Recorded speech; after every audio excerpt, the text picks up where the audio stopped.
Hi, everyone. My name is Mary Angelica Painter. I am a political scientist, and I am one of the co-directors of the Confluence chapter of the Scholar Strategy Network. And I'm here to welcome you all for our first year of doing a policy event focusing on the Missouri legislature, environmental policy and activism, with highlighting the career of the late Dave Robertson.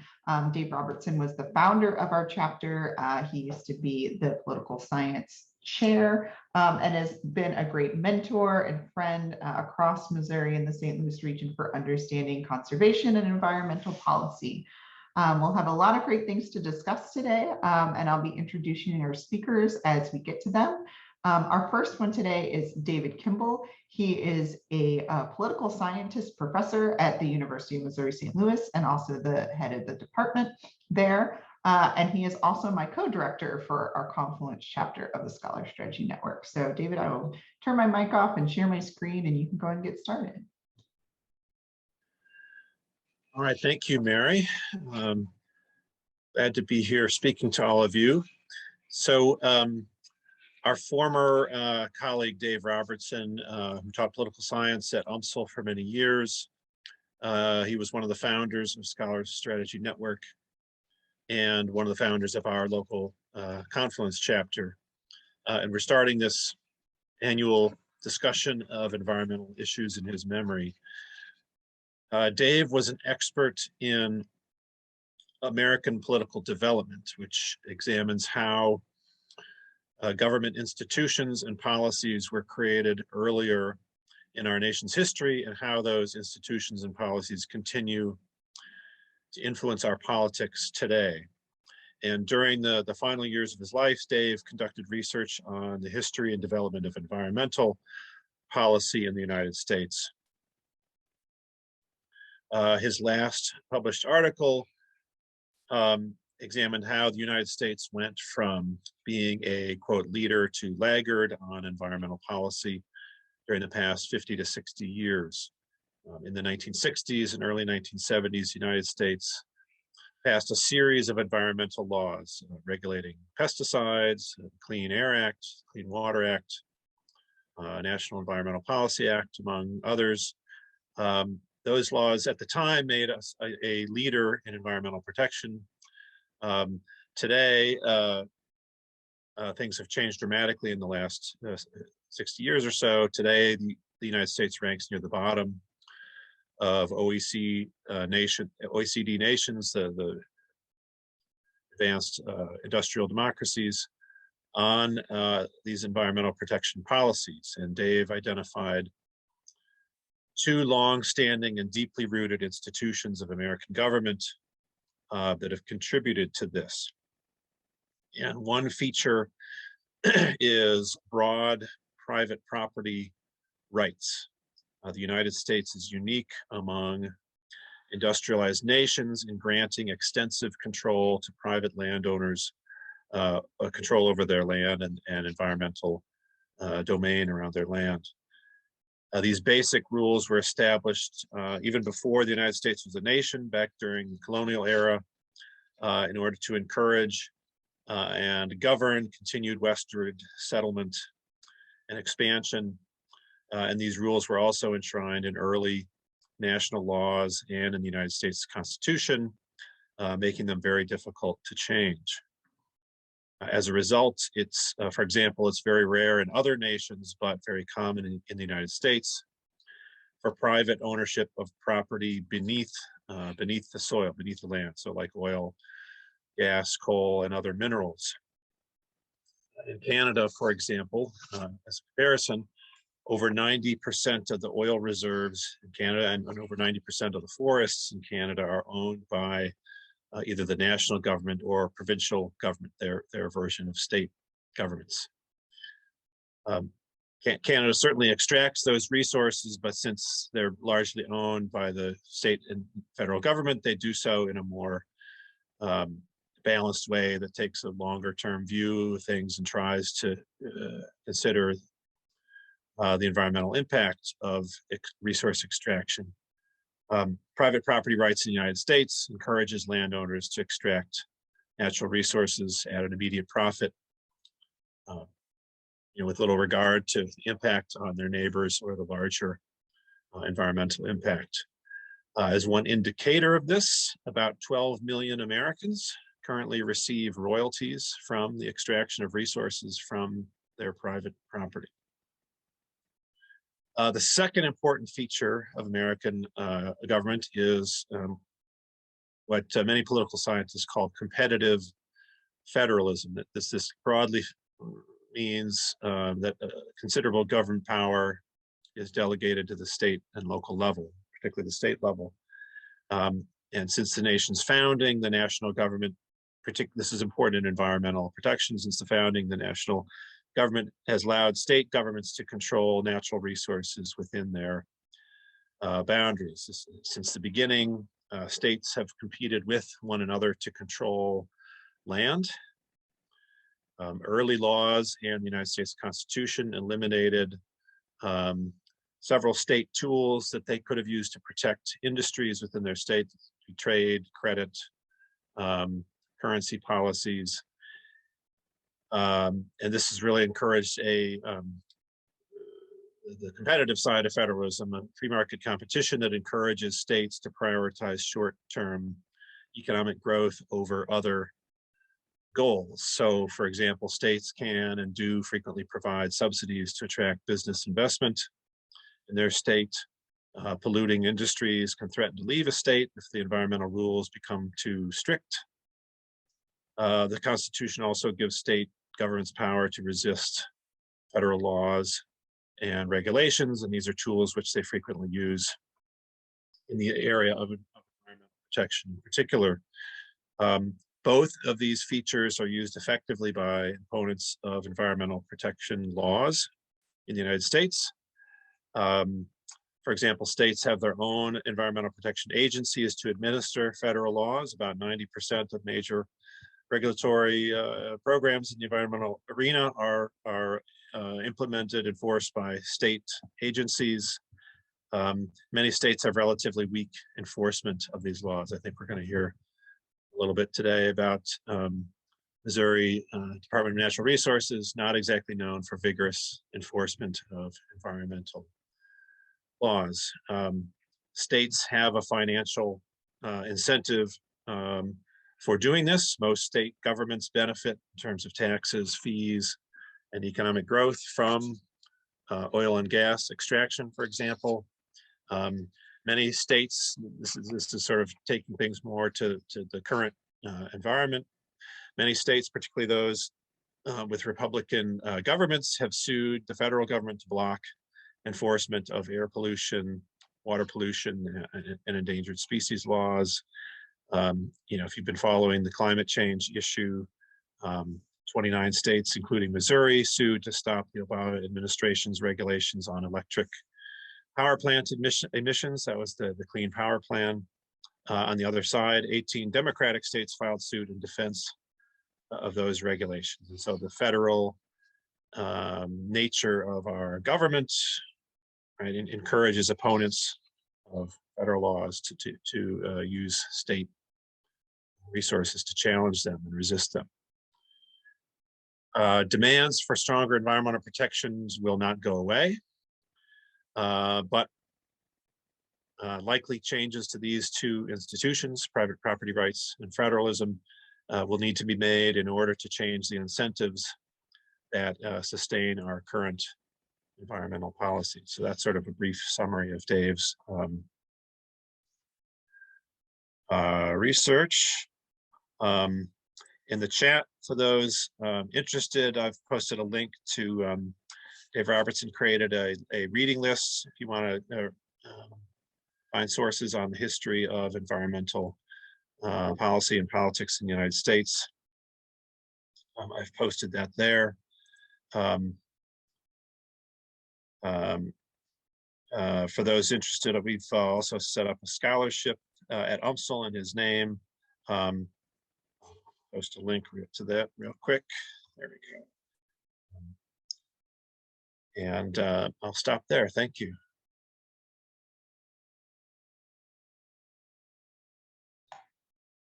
Thank you, David, for sharing Dave's life work with us. And throughout the other panelists will also be dropping those links, especially to the scholarship, but also that environmental politics reading list. If you are an environmental politics undergrad, it's probably a great place to start with your study and research of environmental politics. Our next speaker is going to be Ashton Keenel. Ashton Keenel is a grassroots organizer with the Sierra Club Missouri chapter. In her role, Ashton has organized around Medicaid expansion, a just transition to clean, renewable energy, environmental racism, and voting protections. She's a proud progressive workers union steward.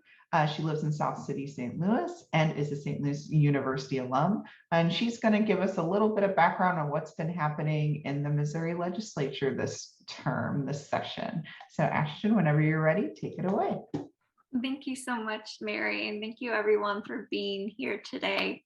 I know this is a very busy time of the year. There's several other webinars going on at this time. I know many people couldn't join us like they'd want to, but I'm excited that we're recording this and we'll be able to share this out with so many who cannot be with us today. But like Mary mentioned, I'm with the Missouri Sierra Club, and one of my roles as an organizer is to talk a little bit about the policy we're seeing in Jefferson City that would impact our environment here in Missouri and bring it back to our communities here locally. So as a St. Louis organizer, I'll bring this big Missouri policy back to how it's impacting us here locally. And as you can imagine, there are a lot of really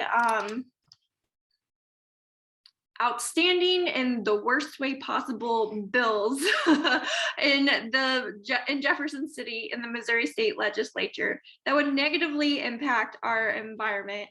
And my fabulous co-worker and colleague, my political director, helps guide us and organize us to react to some of these bills and mobilize people really impacted by it.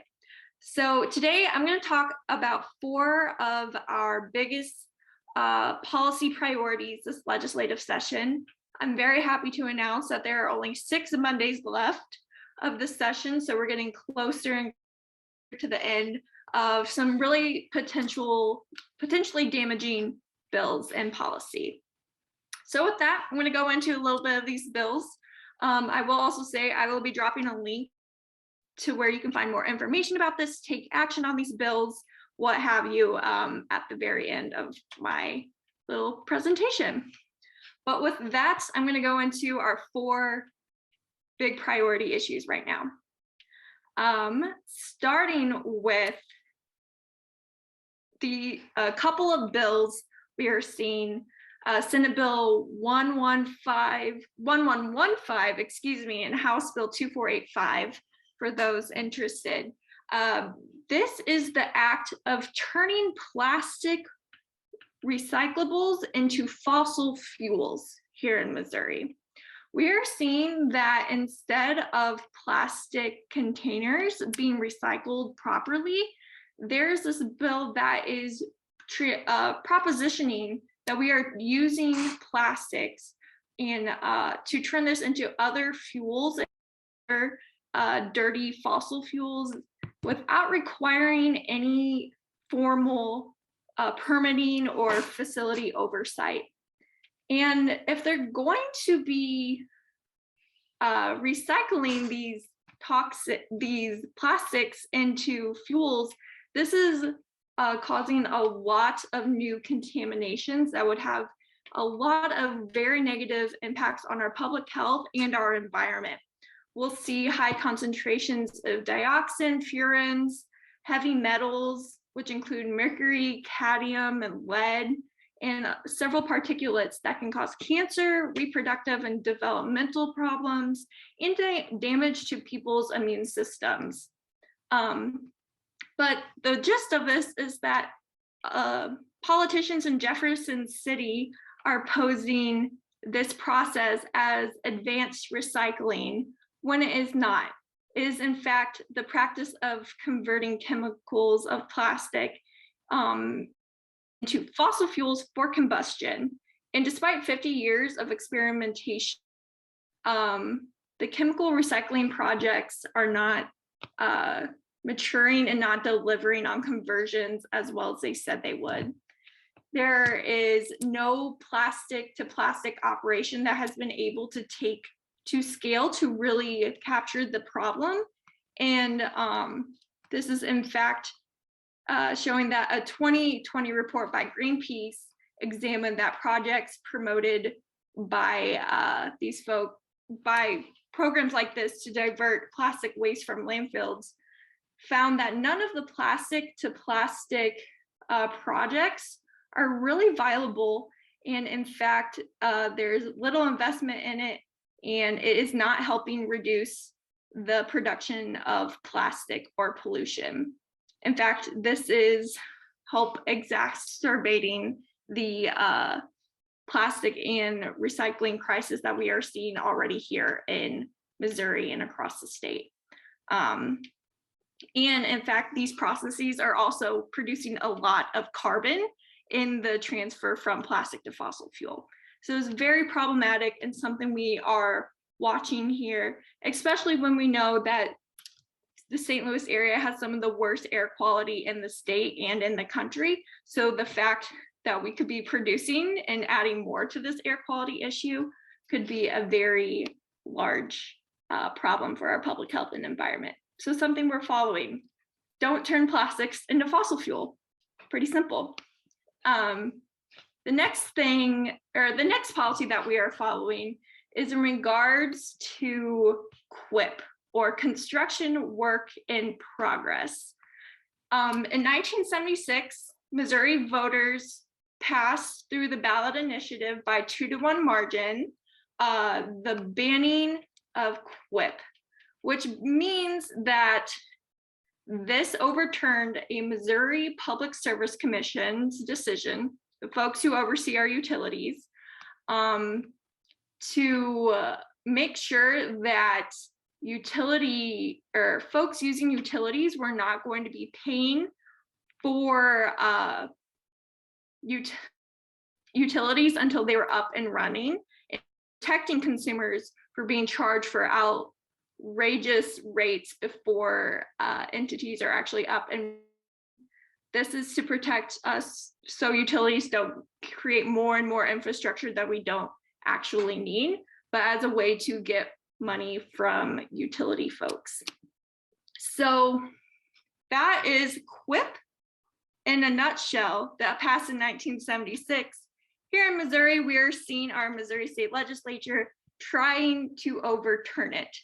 Not something we're not surprised at. We see this a lot in the state legislature. Right now, some politicians would want to overturn CWIP to force ratepayers to take on the risk of a new nuclear construction project here in Missouri. Frankly, we are seeing similar projects and policy all across the nation, considerably much so in the South. And this has been devastating for utility folks, ratepayers, what have you. Right now in South Carolina, utility folks we're being forced to pay $9 billion for a new nuclear site. And in Georgia, we're seeing the very same thing, where we're paying for utilities are spending billions of dollars to create unclean energy solutions that are then running behind schedule, ending up costing millions of more dollars than projected. And this is being passed on to ratepayers because Wall Street and other financial bankers are not willing to invest in it. People are not willing to invest their own private money into these projects. So therefore, utilities are trying to pass the money on to ratepayers, which is unfair. This bill also claims that this would help build more renewable energy, which is not true. And frankly, there are no new plans for nuclear plants in Missouri. So it's concerning that some outer state interests are trying to pass this sort of bills in Missouri, even though this is not something we're looking forward to. So that is the nuclear boondoggle we are running into here in Missouri. And we hope that our senators and representatives will agree with us. The third policy I want to talk about is a really hot topic issue with a lot of our Sierra Club members too, which is the proposed selling of the 11-Point State Park. The 11-Point State Park consists of over 4,000 acres in the 11-Point National Scenic River. It was purchased several years ago. And right now there's an attempt to sell this really beautiful and crucial environment here in Missouri for profit. The 11-Point State Park has been designated a National Wild and Scenic River since the 60s. I believe the Beatles even visited here at one point back then and got a lot of inspiration from the nature. And there's a lot of inner fighting in Jefferson City to sell this park, then claiming that the state should not own this park, which we really disagree with. We believe that everyone should have access to state parks and public spaces, especially ones that are the home of very fragile ecosystems and animals. And this is one of those parks here in Missouri. And so we are protecting it every time.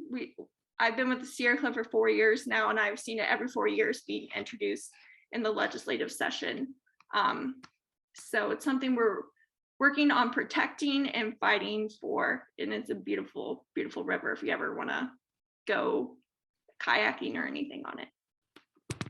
And then lastly, one of the bills we are following is something we saw last legislative session. It passed through the House and the Senate and actually had to be vetoed by Governor Parson because it was so treacherous. Right now, we are seeing the Missouri State Legislature trying to basically defund the Department of Natural Resources and really weaken the oversight and reduce transparency in regulating hazardous waste here in Missouri. It's causing a lot more red tape in the administrative processes of holding polluters accountable. It's really allowing folks to hide what contaminants or pollutants they may have in their own personal businesses or whatever else. And I think the one other point I really want to lift up, that it would just really make it harder for our own state to hold people accountable and try to make the level of environmental protection less than the EPA's guideline, which is very frustrating and troublesome when the EPA already could strengthen some of their rules and regulations. And also, we see that Missouri legislature wants that to be the absolute bar, and we should operate lower than that. So it's very problematic. We could lose millions of dollars in federal funding for environmental protections if something like this passes, which is why Governor Parson actually vetoed this. We would have lost about, I believe, $50 million for our roads and transportation because it cut out vehicle testing emission guidelines. So again, this impacts our air quality, which is a very big issue here in Missouri, especially in St. Louis. I have asthma and am impacted by our air quality daily. So to see that politicians are purposely trying to introduce legislation to save a few dollars, but in the long run hurts our environment and our own public health, is very frustrating, very tiresome. But when we work together as community members and advocates, we are able to protect this. So these are some of the issues we are looking out for, trying to prioritize the protection of in Jefferson City. And we're actually going to Jefferson City next Wednesday, April 6th, for Lobby Day. All the information about the bills I just mentioned, registration for Lobby Day, what have you, will all be on our website, which I'm putting in the chat right now, sierraclub.org/Missouri. But thank you so much for this time, and I'll look forward to answering any questions later. I'll pass it back to you, Mary. Thank you so much, Ashton, for that very important, albeit very frustrating set of information on the Missouri legislature this session.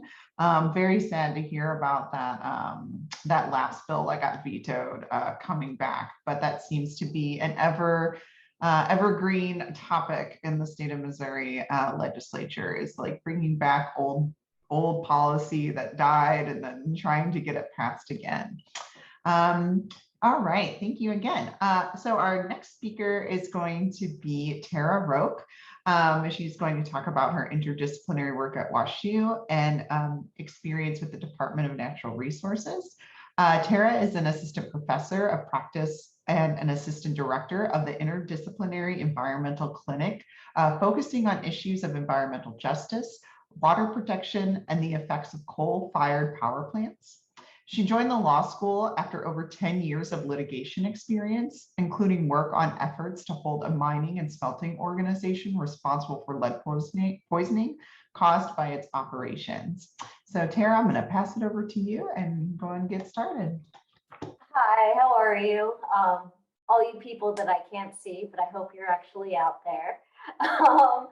I was like Mary said, I am the assistant director of the Interdisciplinary Environmental Clinic at WashU.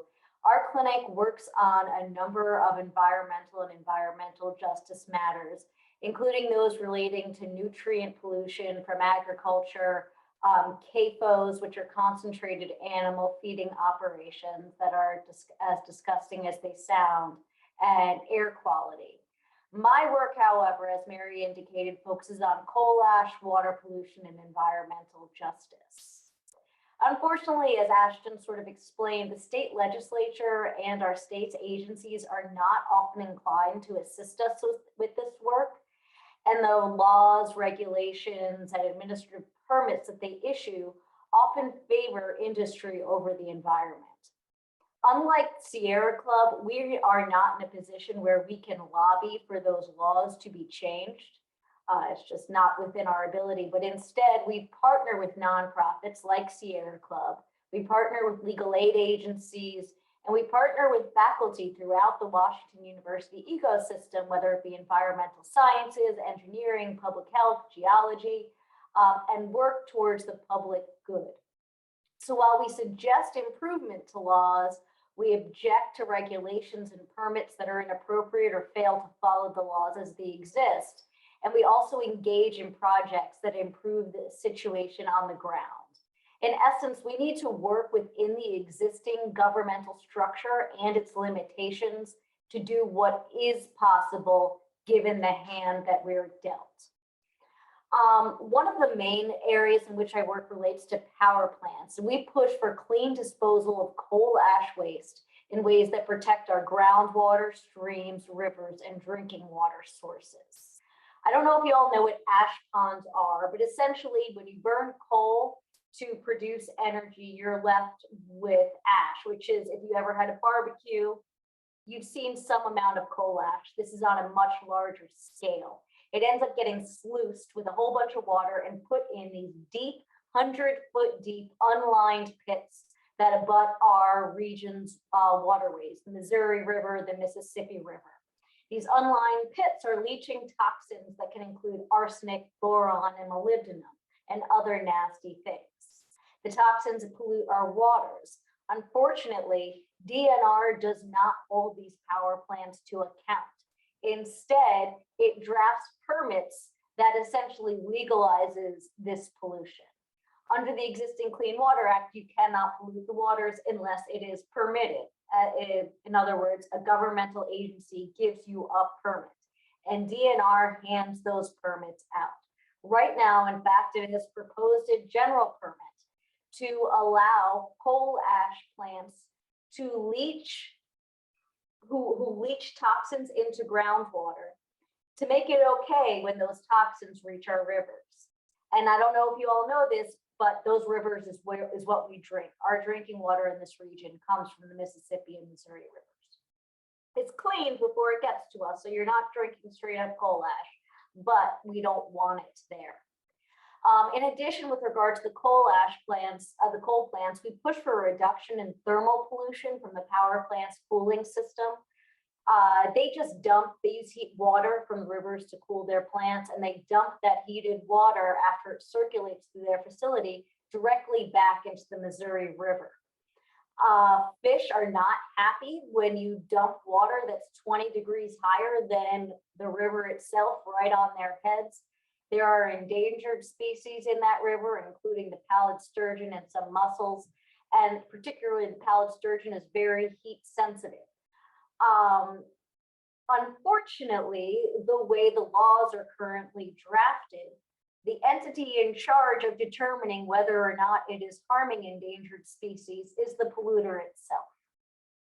Our state agencies, our federal agencies do not double check what they say, and not surprisingly, the polluter has self-determined that what we are doing is A-okay, and we don't need to spend any money to protect that pallid sturgeon because we're not hurting it. All the sturgeon that we found are a different kind of sturgeon. Now, it's this weird thing. There are two sturgeons that look exactly alike. One is endangered, the other is not. You can only tell the difference by doing a genetic test. They don't do a genetic test. They just assume that the sturgeon that are dying are the other ones. And DNR, EPA does nothing to stop it. So that's my work with coal-fired power plants. I also do work for environmental justice. In 2019, the clinic released a report called Environmental Racism in St. Louis. And what that report did was it took existing data that was already out there, combined it with census data, and saw how environmental indicators, environmental justice indicators affect different people within this city, within the boundaries of the city of St. Louis. Particularly, we looked at asthma, air pollution, lead exposure, mold, illegal dumping, vacancy, home energy costs, and food deserts. And what we found is each one of these indicators disparately impact Black St. Louisans. We're drafting recommendations for these problems and also working to make these recommendations a reality. In these circumstances, we have had better luck working with not necessarily the state legislature, but more at the local government level.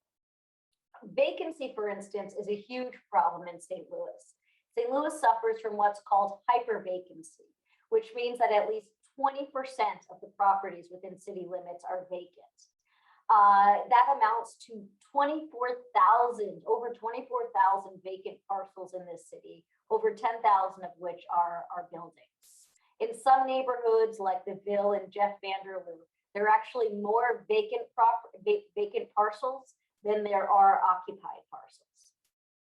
The problem is self-perpetuating. Vacancy leads to more vacancy. It also increases crime, increases legal dumping, and it increases environmental hazards in the neighborhood as those abandoned properties deteriorate and lead, asbestos, mold goes into the air that people are breathing. We work with Legal Services of Eastern Missouri, which is in itself within a partnership with the city of St. Louis. And we also work with local neighborhood associations to push owners of vacant nuisance properties to make those properties code compliant and ready for habitation. Now, the state legislature here has done great work to make statutes available for when those owners do not voluntarily fix up those properties. They've created receivership statutes and abandoned housing act statutes, which essentially say that a neighborhood association can sue the owner of a vacant nuisance property. And if that person does not voluntarily fix the code violations, the neighborhood association can take ownership of those properties, fix it up themselves, and make it ready for human habitation. And we use those existing laws, which were drafted and released in conjunction with legal services aid agencies in order to make this a reality, because vacancy is a problem that is harming this city and is making it difficult for us to turn into the economic powerhouse that we need to be to succeed. Another issue that we looked into is housing justice. I talked about all those environmental justice indicators, and when we looked into the causes of it, we found that a lot of those causes actually come from inside the home. The building codes, landlord-tenant laws, as they exist, do not provide sufficient protection, particularly for low-income renters. The housing codes right now, for instance, now it's a city issue, not a state. The housing codes do not have mold as a housing code violation. So your apartment could have a wall covered in mold and you could not get out of your lease because of it. You're going to the ER with asthma, it does not matter. You are stuck in your lease. And at the state level, which the state sets the landlord-tenant laws, those laws are so landlord-friendly to make it laughable. Tenants only have a limited ability to make repairs on their own, up to $400, I believe. And if you have a hole in your roof, $400 is not going to cut it. If you don't have a functioning furnace in the winter, $400 is not going to cut it. And they cannot withhold rent to sort of force a landlord's hand unless they use a complicated escrow system that is hard for even attorneys to navigate. And even if they follow those rules, they still face the risk of an eviction proceeding that they then would have to defend themselves. We would like these laws to be improved, and we're going to draft recommendations. We're in the process actually of drafting recommendations to say how they should be improved in order to protect our city's tenants. But until then, what we're doing is partnering with local nonprofits to draft a housing justice guide, which is essentially a guide for individuals who are in an unsafe situation, cannot afford an attorney, and we explain to them how to use the existing structure of the laws, flawed as it may be, to protect their own interests, how to petition their landlord, how to file a lawsuit, what to do if when you ask your landlord for a repair, the landlord instead seeks an eviction, and how to proceed through the legal process that often is hard for anyone without a legal degree to navigate. Unfortunately, I don't see the landlord-tenant laws changing in the near future. I don't see a will to do that within the state legislature, but I do hope that that will change. For now, our partnership with the nonprofits has to be what we can do. So that's essentially what I'm doing with nonprofit organizations. I know we're really here to talk about what's going on with government organizations. And the clinic does work with local, state, and federal government agencies to try to affect change. So for instance, and it's at the legislative level, but it's also at the executive level. When it comes to issues like illegal dumping, we meet with sanitation officials. We go to the sanitation department and we sit there and we talk to the guys that pick up our trash. We go to the Attorney General's office to talk about ways to reduce illegal dumping, to increase remediation of existing dump sites, and to prosecute serial offenders. In the federal level, we write comment letters to the EPA on proposed permits related to coal-fired power plants, and we help our partners and clients like the Sierra Club prepare for meetings with the EPA so that they can discuss their priorities and concerns. At the DNR level, we have hit quite a number of walls, unfortunately. Again, we write comment letters on proposed permits, we ask for and attend hearings, and we also file lawsuits those lawsuits generally happen within the Administrative Hearing Commission. when we believe that permits issued by DNR do not comply with applicable laws. This work has been very difficult. It seems like the state often prioritizes the needs of industry over environment. This is including the department that is named for protecting our natural resources. And our administrative adjudicative bodies appear to suffer from the same flaws. I mean, we have filed recently, we filed a suit. It was a suit you couldn't lose, yet somehow we still did. It's hard to believe that the way that the chips are stacked against us. We continue to work hard to make headway, and we hope that through dedication and hard work, eventually we will find a chink in the armor. As of yet, we have yet to do so, but we don't give up hope and we keep on trying. Because frankly, there are only 2 environmental law firms in the entire state of Missouri. And my clinic, which has a total of 2 attorneys and is staffed entirely by students, is one of those 2 firms. So if we're not out there doing it, someone's got it. Someone has to call attention to these issues. Otherwise, probably would be even worse if no one was watching. At the federal level, we've actually made some really good headway. After that environmental justice report was released, Cori Bush, who's our representative in the House of Representatives, along with Senators Ed Markey and Tammy Duckworth, introduced a bill called the Environmental Justice Mapping and Data Collection Act.